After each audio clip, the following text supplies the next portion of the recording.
The shelter line moved slowly. I was holding a plastic tray, trying not to make eye contact, when I heard my name, my full name, spoken with authority and disbelief.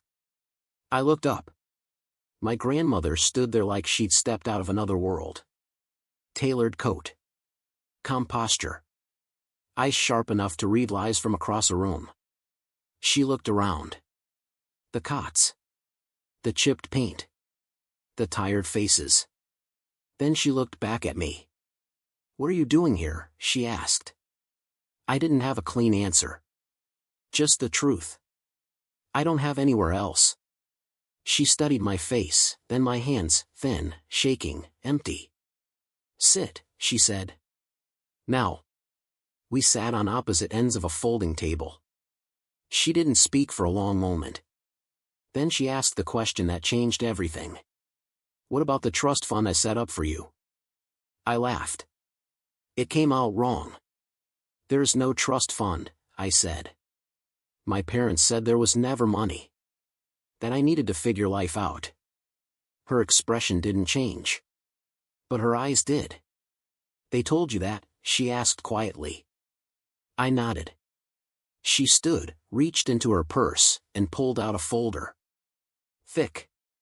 Organized. Real.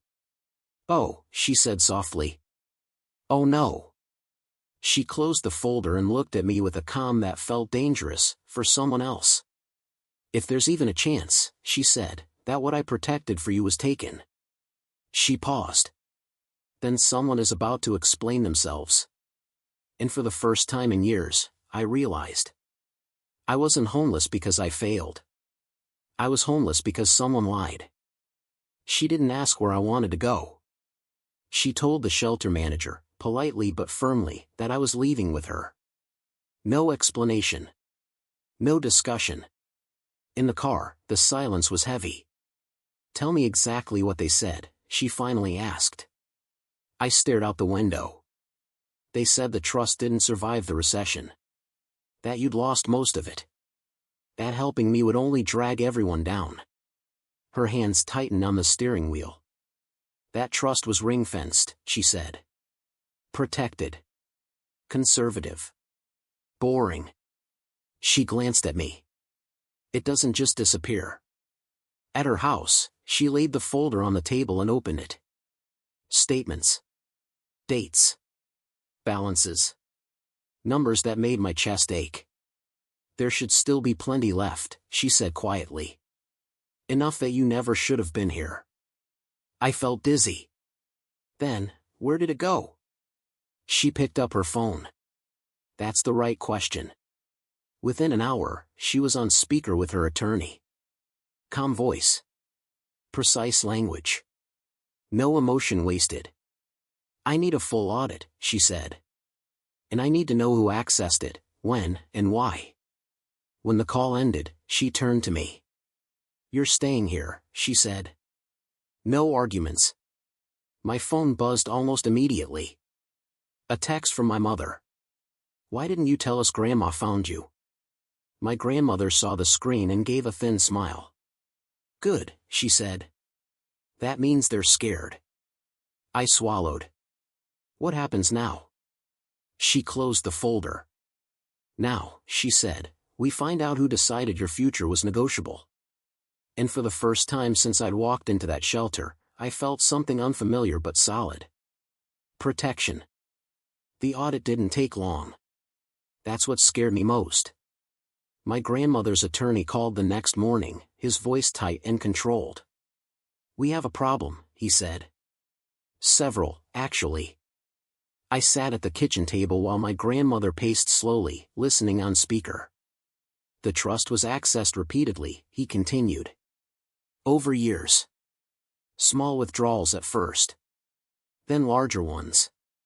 All authorized by your daughter and son-in-law." My stomach dropped.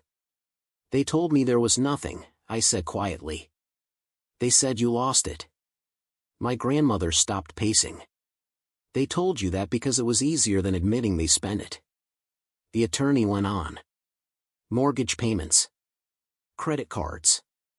A failed business venture. Even a family vacation I remembered seeing photos of online while I was sleeping in my car. They used your safety net as their lifestyle buffer, he said. And they assumed you'd never know. That afternoon, my parents showed up at my grandmother's house. No warning. No apology. My mother cried immediately. We were going to fix it, she said. Things just kept happening. My father stayed quiet, arms crossed, like this was an inconvenience. My grandmother listened. Then she slid a single document across the table. A trust statement. Highlighted. Explain this, she said. They couldn't. You didn't just borrow, my grandmother said calmly. You violated a fiduciary duty. You broke the law. My mother looked at me then, eyes red. We did this for the family. I finally spoke. I was the family, I said. And I was living in a shelter. Silence filled the room. My grandmother stood. You have two choices, she said evenly. Cooperate fully, or let the court handle it. As they left, my father muttered, you didn't have to make this public. I watched the door close. I didn't, I said. You did, when you spent my future. That night, I slept in a real bed. And for the first time, I understood something painful and clear. They didn't steal money. They stole time. And time was about to be returned, one way or another. Court papers arrived before the apologies ever did. Thick envelopes. Formal language. My name typed where my parents' signatures used to be. The attorney explained it calmly. Breach of fiduciary duty. Misappropriation of funds. Intentional concealment. Words that sounded unreal, until I remembered the shelter, the cold nights, the years I thought I was failing at life. My parents tried to fix it quickly. They offered to pay some of it back. Asked to keep it quiet. Said things like family shouldn't do this to family. My grandmother didn't raise her voice once. You already did this to family, she said. Now the truth just has paperwork. During depositions, emails surfaced. Messages where my mother wrote, they'll manage. They always do. Spreadsheets where my father labeled withdrawals as temporary relief. A note that said, as long as they don't know about the trust, they won't ask questions. I sat there listening, hands clenched, realizing my struggle had been planned around. Not accidental. Not unlucky. Strategic. When the judge ordered a full recovery audit, my mother finally broke. We never thought you'd end up like that, she sobbed. We thought you'd bounce back. I looked at her. I did, I said. Just without you. The court froze their accounts that afternoon. Not out of revenge. Out of accountability. And as we walked out, my grandmother squeezed my hand. This isn't about punishment, she said softly. It's about restoring what was taken. For the first time, I wasn't invisible in the room. I was the reason it existed. The forensic report landed like a weight on the table. Pages and pages of it. Dates. Amounts. Paths the money took as it left my future and became someone else's comfort. The total made my throat tighten. College funds rerouted. Emergency reserves emptied. Interest skimmed quietly for years. It was systematic, the accountant said. Not a mistake. A pattern. My parents sat across the room, smaller somehow. Not because they felt sorry, because the math didn't care about excuses. The judge didn't lecture. He didn't need to. He ordered full restitution. Assets liquidated. Secondary property sold. Retirement accounts tapped. Not to punish. To return. Outside the courthouse, my mother tried one last time. We did our best, she said weakly. We thought you'd be okay. I looked at her, steady. I was okay, I said. You just never checked. That night, my grandmother placed a slim folder in front of me. The trust documents, restored. My name alone on the line that mattered. Read them, she said. Then decide what comes next. As I turned the pages, something unexpected happened. I didn't feel rich. I didn't feel victorious. I felt safe. For the first time in years, my future wasn't a question mark someone else controlled. And that changed everything. The money didn't change my life overnight. Stability did. My grandmother insisted on one rule before I touched a dollar. No rush decisions, she said. First, we make you safe. We started small. An apartment close to public transit. Furniture that wasn't borrowed. A bed that was mine. The first night there, I slept for 10 straight hours. No dreams. No panic. Just rest. Therapy came next. Then school plans. Then time, actual time, to figure out who I was when survival wasn't the full-time job. My parents faded into the background of court notices and attorney emails. They stopped calling me directly. When they did speak, it was through paperwork. One afternoon, a letter arrived from my father. Not an apology. Not an explanation. Just one line. I truly believed you'd land on your feet. I folded the letter and put it away. Because what I learned was this. People who take from you often justify it by believing you're strong enough to survive the loss. Strength becomes permission. Weeks later, the trust began paying for classes I'd delayed for years. I enrolled quietly. Sat in the back. Listened. At night, I volunteered at the same shelter I'd lived in, folding clothes, serving meals, making eye contact with people who needed to be seen. My grandmother watched me one evening and smiled. They didn't just take money from you, she said.